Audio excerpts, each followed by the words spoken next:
Yesterday when I was refereeing, I watched a soccer team warm up that was pretty distinctive compared to most of the other teams that I referee. So typically, most of these teams tend to warm up in much the same way. They do their basic kind of dynamic warm up, generally based on the FIFA 11 Plus program.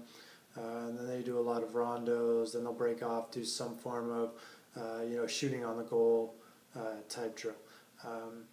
It's kind of like basketball. Basketball, most teams, start with two-line layups, do some form of, like three-man weave into a two-on-one, play three-on-two, do the little circle under the basket, circle shooting drill. You know, Within reason, most teams are fairly consistent. So this team was the first team that I'd seen. It was under 16 boys, I believe, and they were basically taking 30 to 40 yard passes and just trapping the ball and then passing it back and forth. And so as we watched, one of the other referees was there. Well, I guess we can expect them to play a lot of long balls. Because if the warm-up fit with their style of play, that's one of the things that you might assume. They were working on these long passes because they were a more direct style of play. Early in the game, I happened to be the AR on the coach's side, the AR1, so I was running right in front of their coach. A player played a long ball, and it was the second or third one that he had played, and the coach, screamed at him, "What are you doing? Keep possession, stop playing the ball long," things of this nature, essentially suggesting that the practice drill that they were using was not connected in any way to their style of play that they, planned for or attempted to use. So then it brings up the question, is it a good practice activity to use? Is it something relevant? And how much does our pregame warm-up need to match our style of play? So I remember a few years ago there was an article about the Rio Grande Valley Vipers in the D-League and how many three-pointers they shoot during games. So that's all they practiced in their warm-ups, is they came out and they basically just practiced shooting three-pointers for the entire warm-up because that matched their style of play. Now, is that an effective use of time? Is there a reason why we should shoot shots closer to the basket, in warm-ups, let's say, or, a soccer team might take 30, 40-yard kicks in warm-ups despite not using, a more direct or playing a lot of long balls during the games. I think we can look at it both ways. I think, one, generally speaking, you want your pre-game warm-up or pre-practice warm-up should match the style of play or the activities that you're planning to use. You should be able to move seamlessly from your warm-up into a game activity or a game.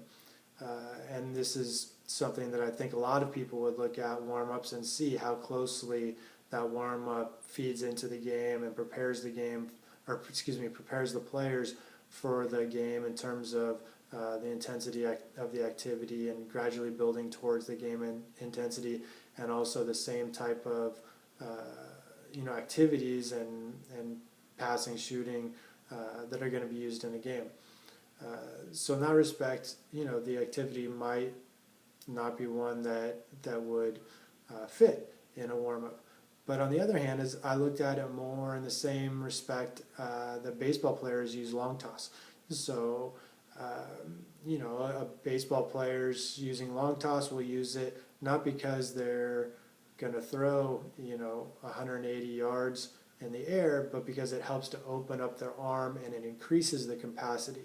And some people use it for injury prevention, so they really learn how to use their body and use how to expand and open up their shoulder and some different things that if you're only throwing, 60 feet and in on a, regular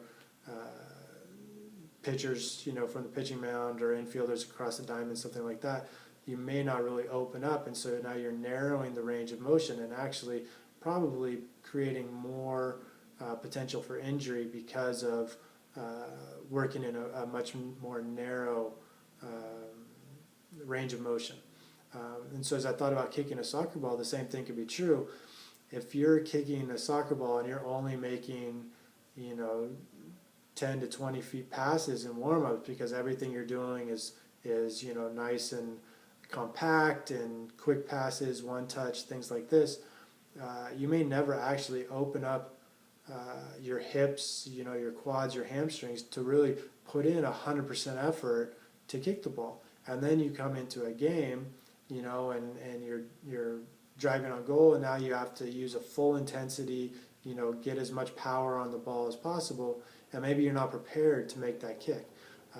So again, when we're evaluating these things, there's different reasons why we might use an activity, and the activity may not fit from a team dynamic standpoint or a style of play standpoint, but it might have more of a warm-up effect from a biomechanics or more of a physiological perspective. The same reason why, even in a sport where you don't do a lot of sprinting, you might want to sprint in warm-ups just to open up and to reach that full capacity in your warm-up so that you're prepared for that in the event of that it occurs in a game or something like that. So again, different reasons, and when you're creating your warm-up activities, there are different reasons for incorporating exercises that may get to create a physiological warm-up, or it may be preparing from a style of play or a technical, tactical warm-up.